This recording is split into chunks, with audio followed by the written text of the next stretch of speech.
Okay, so to work our single crochet in the front loop only, an easy way is you can turn and look at your V's. The one that's closest to you, this loop here, that's closer to you is your front loop.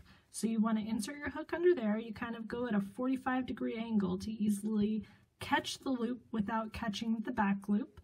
Yarn over, pull through, yarn over, pull through both loops.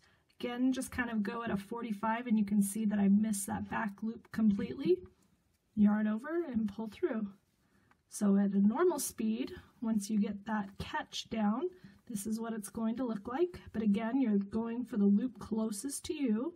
If you need to, turn it towards you until you get it and pull through both. So that is the super fast single crochet in the front loop only refresher. If you need to actually learn how to do this nice and slow, check out my video for single crocheting in the front loop only, and thank you for watching.